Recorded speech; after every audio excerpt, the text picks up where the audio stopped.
Welcome to the For Business Podcast. My name is Erick Cummings. This is our first and pilot episode for the podcast. I want to give a shout out to Bo Armstrong at Sound Central Studio for all the video editing and his crew that's here today. Thank you so much. To kick things off, we're going to be introducing and interviewing the owner and CEO of Clearview Insurance. Welcome to the floor, Holly Cummings. So Holly, give us a brief introduction about your journey as the owner and CEO of Clearview Insurance. Okay. Well, journey, out of high school, I wanted to go to college. I chose to play basketball and get a college degree in the meantime. Got a degree, or I was headed towards the health science fields, and as you know, I wanted to be a nurse, and quickly realized a few years in that I didn't have any of the gifts to be good in that industry. So I pivoted to business management. I knew I was a good influence for others. I was a leader, natural leader, manager of people, being an oldest child and every job I ever had. So I got a management degree. Didn't know what I wanted to do out of college, so I started interviewing in a few different industries, and insurance being one of those industries, and started weeding down to the final interviews, and I felt like I was drawn to the insurance industry. I liked a lot of what it had to offer. I felt like I had the gifts to be successful, as far as some of the gifts that you need, like being competitive, driven, people person, all those things. And so thought I would take those interviews a little further. It was 2 captive carriers. So in the insurance industry, you're either captive or you're independent. And so I had talked to my dad, which at the time didn't ask him for help at all. And he was an owner of an independent insurance agency. He was 30 years captive, 15 independent. And so I talked to him about the difference, and he kind of talked me into the independent side. And so with that, I joined his agency, and just to kind of see if I liked it and what he did in that the daily operation. So I started doing the customer service side to kind of learn the business, worked my way to producer quickly, and then he actually decided to sell his book of business and went on to a different venture. And so with that, worked my way to office manager, and 4 years, let's see, I graduated in 2014, or started in 2014. So 2018, I kind of started to be a little unhappy as far as like realizing that I just wanted more. Like I had reached a peak in that agency, and so talked to my boss at the time, and he had options. We had the satellite option, we had partnership, and so with that, and I wanted to take the full leap of faith and start an agency, and I definitely wanted to do so independently, and as you know, there's 2 options. You can either buy a book of business and start with a book, clients, or you can start organically. Chose to start organically. Actually, I'm a woman, and so I know statistically, like, women want to be 100% ready to make a career change, and we're never really 100% ready, so it took me longer. Compared to men, it's like 60 to 70%. You keep saying, as I know. How do we know each other? Husband. Now husband. Not in this little decision-making period. Yeah. And so made that. It started with a partner, because I'm not, as you know, I'm not a natural gambler, risk taker, and that's scary, like making a career change, and I had stability. So partner friend of mine, didn't think too much about it. He had experience, I had experience, let's do it together. Started, and he shortly after, first employee, and just realized a lot. We weren't on the same page. No like alignment culturally, leadership style, everything. So most businesses and people are usually influenced by other people in order to start something or to achieve a certain goal. Who really has been that person in your life that has inspired you or pushed you to become who you are and what you're doing now? So, as you know now, which I didn't think so at the time, but when you are in the insurance industry, they say you are either thrown into it or you're born into it. I didn't think so at the time because I'm independent and I didn't want to follow the family at the time. But I would say I was born into it. And so my dad was probably the biggest influence, and just not even think I was watching, but I was watching growing up, just the flexibility that he had, the opportunity, the financial stability it brought to the family. And I was like, I wanted to have kids at the time, and someday I knew I wanted to have something where I had that, compared to a lot of friends, parents that you would see like the flexibility that didn't have that. And we got to travel and do all the things, and the opportunity was unlimited. So I hear you talking about the opportunity, but there must be something about your dad in particular that he did differently, or he came across differently than he did with your other siblings, that whether it was sports in your background, like how did that influence affect who you are today? Yeah, he just never missed anything. He was always there, and I liked that for a career because like I said, I wanted a family and I wanted to be there. Since you've been an agency owner, there must have been some challenges along the way. What have been some of your biggest challenges you've had to overcome to get to where you're at today? Yeah, I would say one, the partnership was pivotal. I learned a lot in that because there's just so many things when you start a business that you don't know, and then it's like we're in a constant state of learning, and so it's like I learned the importance of contracts and how big those can be when trying to get out of a partnership, and legal, unfortunately, and all the things, but it's like what we try to do, and you and I and everybody here in the agency is to be constant learners and be open to that. So your biggest challenge would be finding that independence where you have the full authority to move the business the way you see fit. Yeah. And ever since 2018, you've had that ability to kind of guide the company. Yeah. What are some of the things that you're most proud of in that direction? Once you got 100% ownership of Clearview, what was your primary goal at that time? Because you were now by yourself. You had a couple employees, maybe. You had to basically start scratch again after some time. What was that next step? Well, me having a sports background and team, yes, I was the leader of the team, but it's like I know the importance of having the right people at the right seats on the bus. And so that's what I worked at. So like 2018, 2019, at the end of 2019, my dad, Jim, was kind of retiring. Things happened at the place he was at, and was looking for something new. And that was probably, I have two things that I feel like really like changed the trajectory of Clearview. That being one of them, him retiring, and I was going to lay all my cards on the table because if I could pick one person in the world to work with, it was going to be him. What about your dad would make you want to work with him? He's the most people person I've ever met. And so I was at a point in the agency, I'm busy, I work a lot, and you can take care of the general operations, inside sales, all the things that come with that, but then also trying to find time to stay out in the community, market, all the things that are also important, like the outside relationships, your referral partners, all of that.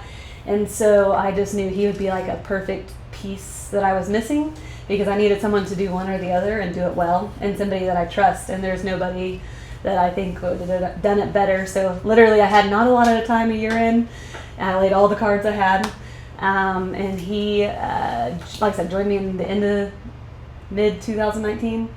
And he doesn't touch computers. So I decided that I was going to be the operations inside sales manager type.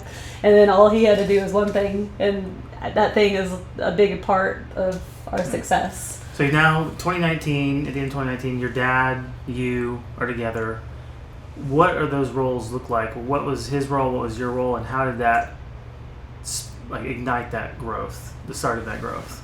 Well, the seats in the bus, those are two of the most important roles. You want someone to, we're setting the culture inside the office, processes and procedures, and learning every day on how to do things better and making mistakes and growing. And then outside, there's just such an importance of that, because we want to be a part of the community and build a business and a referral partner and our name. And we were new to this community, and so there was just such a need for that when starting a business. And then my second, that I would say was the most pivotal, or I don't even know, change the trajectory of our agency, would be my husband here. So in 2020, yeah, right before we got married, it was like 2 months before we got married. February in 2020 is when I lost my job. Yeah, lost his job. When he says that, it sounds bad, but it's like military was his passion. He was spending more time with that than the civilian job. And granted, the whole time we were dating, you were trying to help me. And I've heard terrible things about mixing business and family, and I've seen it firsthand. Yeah. She made it very clear that Clearview was hers, and she didn't want me to have any part of it. I was like, you stick in your lane, I'm going to stick in my lane. And he tried hard, because he's like, well, if we're going to get married, I need to kind of know your industry and what you're good at and what you do. And so I'd work late nights, and he'd try to help. I didn't want his help. And then he was forced into a role that ended up being the biggest blessing in disguise. My dad leaving his company, he wanted to retire with that company. What a blessing that, he lost that, but then it's cool that we had that opportunity. And then Erick losing his job right before we get married, and kind of being thrown into helping. And at the time, we were a 95% personal lines agency. Maybe even more, honestly. Probably more, yeah. And so he just started filling in all the things I didn't like doing, or just took my time that I didn't have. And so one of those being commercial. And commercially, you started doing paperwork, because he can knock out work faster than anybody. I just saw Erick had the gift, so I'm like, why not just keep him going, because it was supposed to be temporary. Because you're really gifted, you can sell with your eyes closed, and you can knock out work faster than anybody I've ever seen. And so he started doing commercial, really liked it. We didn't have a lot of companies at the time, so we weren't as competitive, but we were still pretty competitive. And so you just really took that off. I feel like we have a team of 6 now, commercially, all Erick. And you've worked hard these last years getting all the companies we need to be competitive, getting the right seats on the bus in the commercial department, and just spinning. Okay. What do you think that says, or what kind of qualities do you think that gives you for giving someone like me, your husband, the freedom of maneuver to go after something? Because a lot of times in corporate America or other industries, people are limited in their role, and they keep people in a box. So as a leader and as an owner, letting go of that responsibility or passing it on to somebody else and still keeping a close eye on it, what makes your leadership style different than others, you think, that has allowed for the success to happen? Yeah.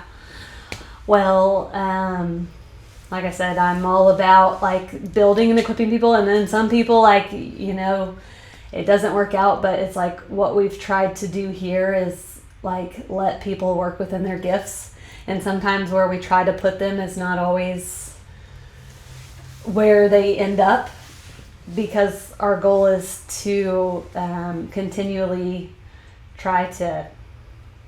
So in 2023, with technology, there's a different insurance agency on every corner. How do you stay innovative and known in the community, or like how do you differentiate yourself from other competitors? What makes Clearview? Yeah, I would say the one thing we do well is relationships. And insurance, if it's anything, it's a relationship business. I know there's a lot of businesses that say that, but insurance really is. And we're trying to continuously learn with the help of my husband, who's very techie, and me, very old school. Because there's just so much. We feel like we have pretty good systems and procedures, but like that AI is helping and growing. And or when people come into the office, the first thing they always notice is the dogs. I always say, "Hey, welcome to the Freak Show," and it's kind of funny. But tell us about that. Like what? So my first babies, my dogs.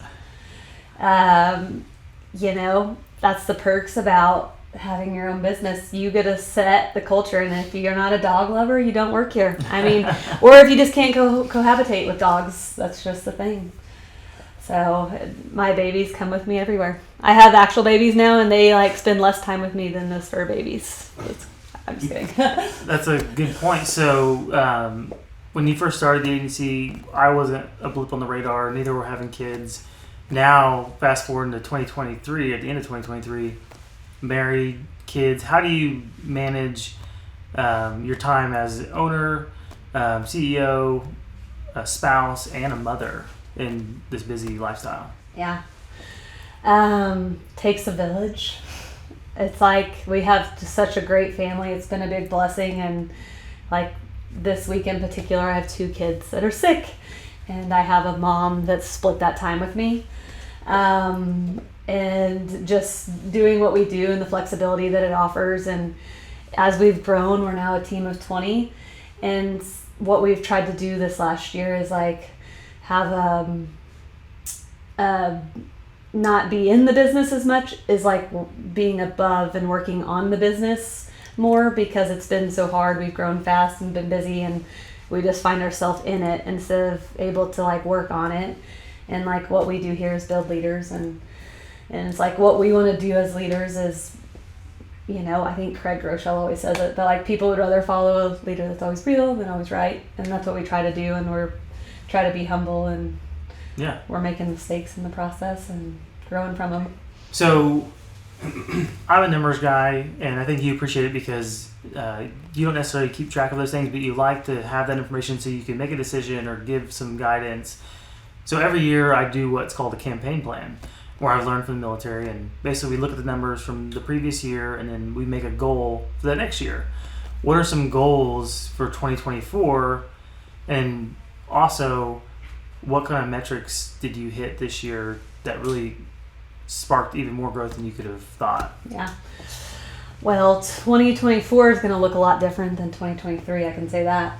And if you're in the insurance industry, you realize property and auto are hard, not profitable for the companies right now that we represent, and it's making it hard for people to write new business. We're still growing, but they are trying to slow it down by the hoops.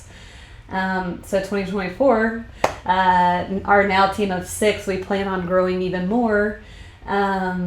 Commercially is our goal. Workers' comp and general liability were about the only thing that was profitable this last year. And so we're trying to throw, you've worked hard this last year and a half to get all the companies to be kind of like what we were in personal lines, where we feel like we have the most competitive options for our clients. You have the right team members. So commercial is our big goal, and you have big goals, and we do together. But commercial is one of our biggest as far as growing that book. And you mentioned getting different carriers, so people might not understand the difference between a captive and independent. When you say independent, having different carriers, how does that happen? How does Clearview, get the ability to write business through different carriers? What's that look like? Yeah, so you get appointed, and one thing that we've done a really good job at is like I'm competitive, and so like when I'm working for clients, like when we as a team are working for clients, we want to like not only make sure they have the best coverage, best company, best price. We're working really hard to put them with the right companies, because if we don't have those companies, it's hard for us to be most competitive. And so what we've done is tried to make sure we're representing the companies that can make us competitive in all industries that we're targeting.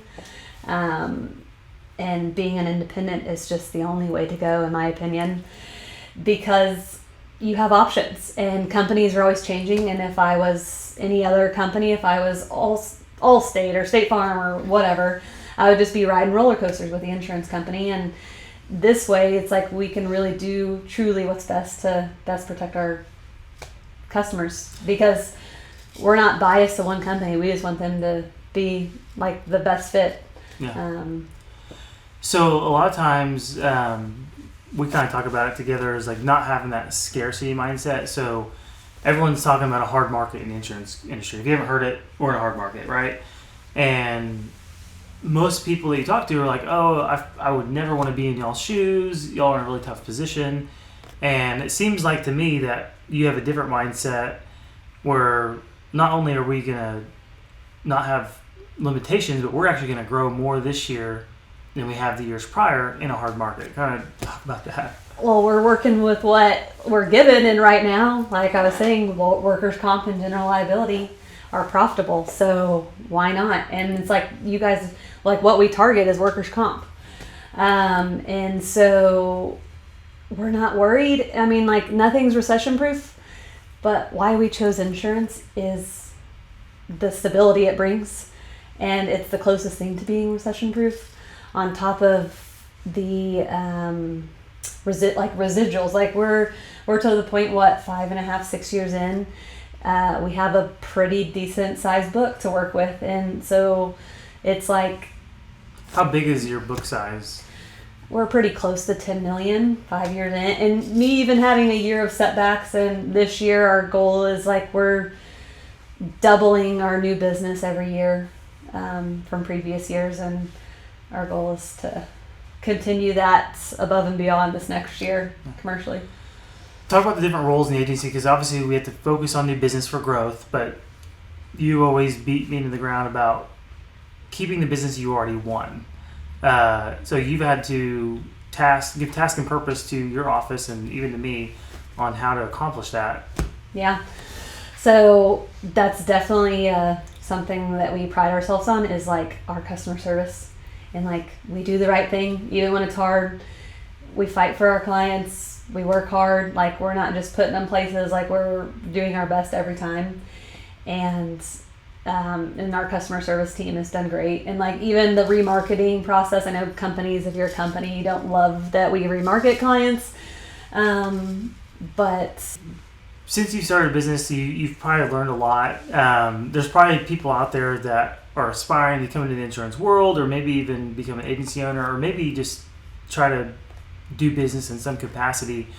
What's some advice that you would give to a young woman coming out of college, or a young guy coming out of college, or even in the business industry now, to give them some encouragement or appeal to the insurance industry? Insurance is the way to go.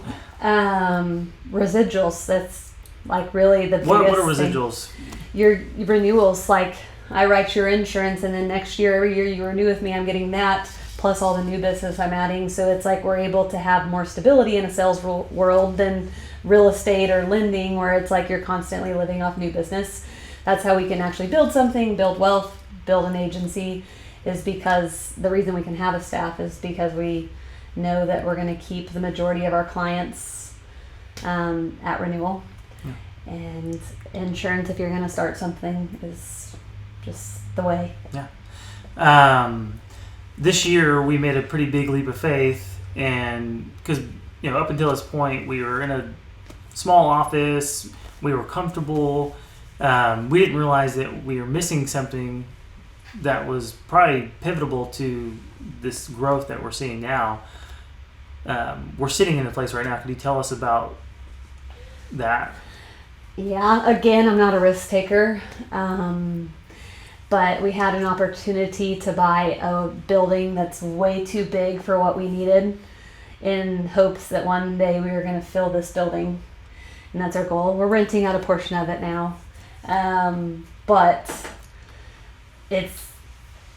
you pay rent. We're already paying rent, and we're just going to continue to push ourselves, and really the only way you're growing is if you're staying uncomfortable, and that's what we continue to do. And that's why it's been cool for us to do this together, because we're taking care of this baby together. And it'd be different if we just have the same values, leadership styles. You're running a department, I'm running a department. So it's been really cool to do this with a dad and a husband, and I know not everybody can do that, and I don't recommend that to everybody, but it's been a blessing for us in disguise, and I don't foresee any problems. We have we've never had a problem, because it's we work hard and we want to grow this together, and so it's kind of been an exciting thing in our marriage and relationship and co-business owners.